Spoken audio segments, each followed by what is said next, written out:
Magandang araw sa atin lahat mga kababayan. Kababayan ang tawag ko. Ah, lahat ng kapwa Pilipino. Ibig sabihin, ang pamagat ng ating video, panalangin sa kapayapaan ng ating bansa. Kaya pag-usapan natin, mga kapwa Pilipino, kamag-anak man o hindi, kaibigan ko man o hindi, sana maintindihan nyo rin ang ibig kong sabihin. Na bakit ako makikisali sa ganitong usapin. Kayo, kung ayaw nyo makisali, wala naman sa pilitan dito. Kasi ang karamihan kasi sa atin, laging sabihin na, anong pakialam natin dyan? Ordinaryong mamamayan tayo. Totoo yun, tayong mga ordinaryong mamamayan. Pero, alam mo ba kung ang sino ang nagbubuhay sa bansa? Para mabuhay ang ekonomiya ng bansa, sino ba? Saan ang gagaling? Sa atin mga ordinaryong mamamayan. Baka hindi nyo naintindihan. Kung wala tayo na nagtatrabaho, walang gagastusin dyan sa mga hiring-hiring. Inutang na nga yung mga ginagastos dyan eh. Kaya po, yun pong intindihin natin. May karapatan po tayo. Lalong-lalo na ngayong darating na eleksyon, piliin po natin ang karapat-dapat na hindi manggagamit. Yan ha. Sana maintindihan nyo ako kasi sa totoo lang, yun talaga ang karamihan. Ilan lang siguro yung kagaya sa akin na wala man lang pinag-aralan at ibig sabihin nakikialam sa, hindi naman ako nakikialam. Balita, ibabalita ako sa inyo. Kasi nandito ako sa vlogging, dito sa social media.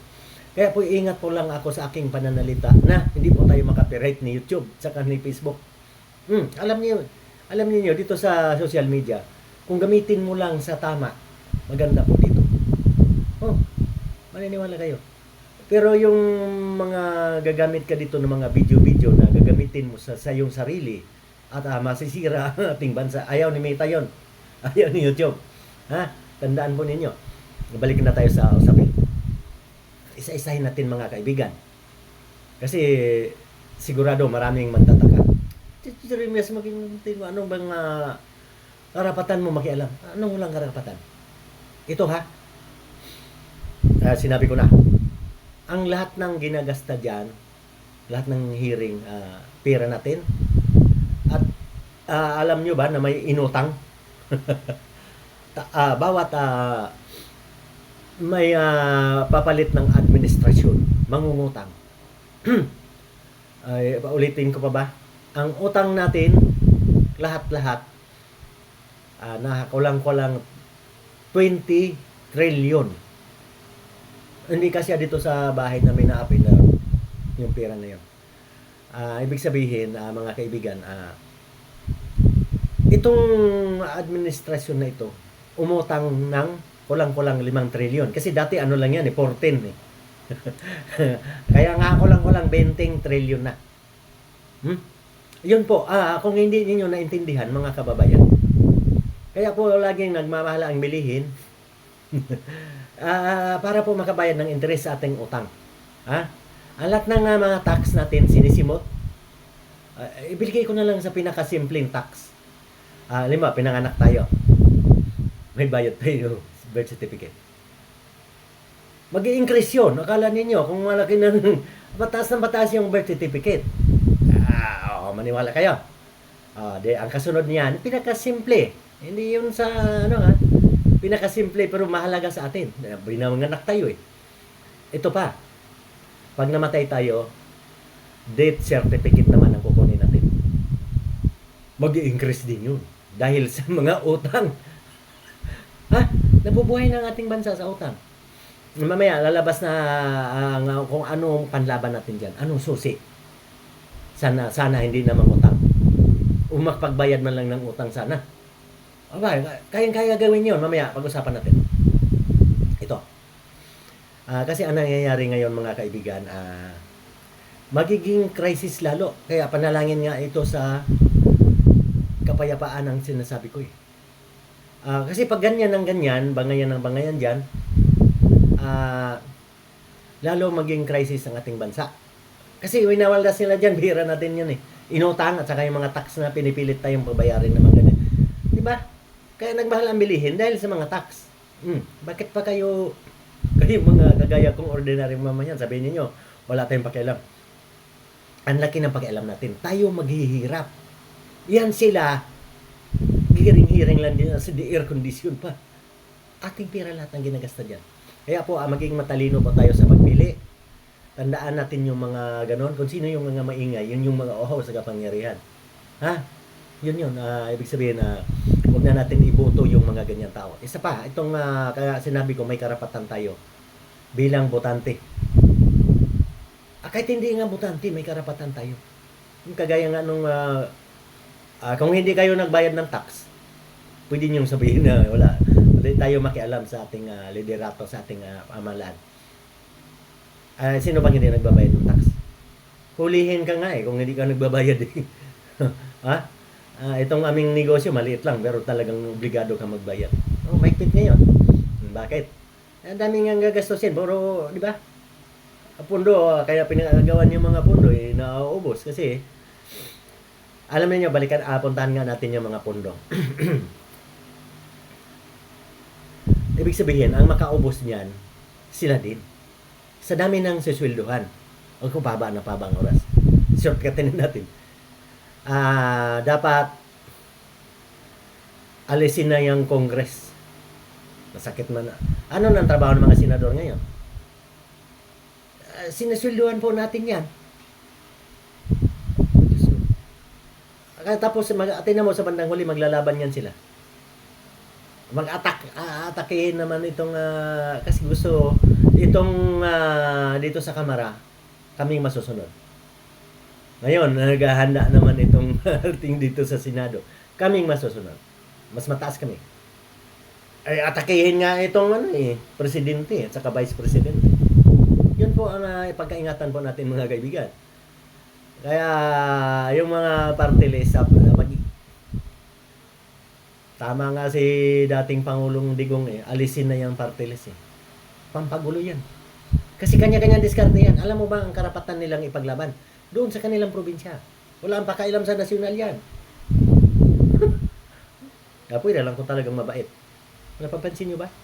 Hindi yan makakailam sa nasyonal. Ang ipaglaban niya doon sa probinsya niya.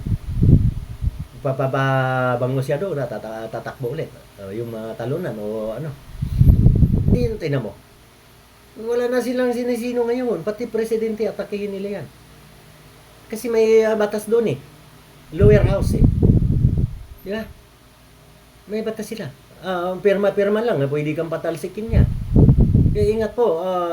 Umpisa lang yan sa impeachment ng Vice President. At sunod niyan, Pangulo na ang atakihin. Kaya po, sana nga po makuha natin sa panalangin. Yun ang plano. Kanya-kanyang anong pala, agawan na ng upuan yan. Papunta na yan sa liderato. Sana panalangin natin na lumambot ang mga puso. Malapit na magwakas ating video. Kasi magpapasko, mga kababayan, walang imposible sa panalangin ng kapayapaan. Hindi po biro-biro yan. Diyan na mismo yan. Mag-ararambol na yan dyan. Aagawan ni sila ngayon ng power Presidente nga, hindi pakinggan ibig sabihin, magtatayo sila ng sariling presidente dyan. Ingat po ang lahat. Yun na, Panginoon, sana po mabago po ang mga silakbo ng damdamin. Tapusin natin ito yung video. Yun po ang susi, ang sinasabi kong susi. Tayo na lang magsikap ng dubli, tayong mga simpleng mamamayan. Kasi, kung umasa tayo na ibubuto natin yung tao na yun para umasinso tayo, yun ang malaking pagkakamali. Ilang bisis ko na yan iniisip. Tumanda na ako. Wala. Hindi kaya. Kahit sinong magaling na Pangulo kung walang suporta ng ordinaryong mamamayan na gagaya sa atin. Kung walang magbabayad ng buwis, walang magsisikap, mag-antay lahat ng ayuda, nga tayo lahat. ibinta na natin ang ating lahat ng kaluluwa, hindi na tayo makabayad ng utang. Kaya ang gagawin natin, doble sikap at para may makuha na buwis, umunlad ang bansa. Huwag natin intindihin tayo, matanda na tayo di ba? Kung minsan, yung alin pa yung matanda, gusto pang umanlalamang palagi sa kapwa.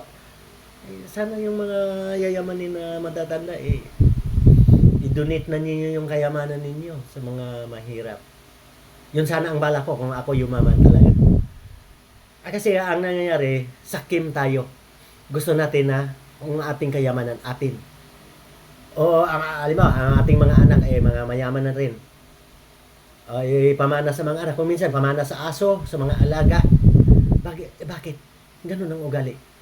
Dapat pahalagahan mo yung kapwa-tao na naghihirap. Ganun po sana. Di kayo maniniwala pag sobra-sobra ng kayamanan, ayaw pa itulong pamana sa takot na yata magdala ngayon ng pera sa libingan kasi huhukayin yan. Kung minsan pamana na lang sa mga aso, sa mga alagang pusa. Napakasakit. Pag pumanaw na ang isang may buhay, wala na yan. Sayang lang yung pamana mong pera doon. Dapat ibigay mo sa mga buhay na nangangailangan. Sige, tapusin natin yung video at sana makakuha kayo ng konting aral. Ingat po tayo palagi.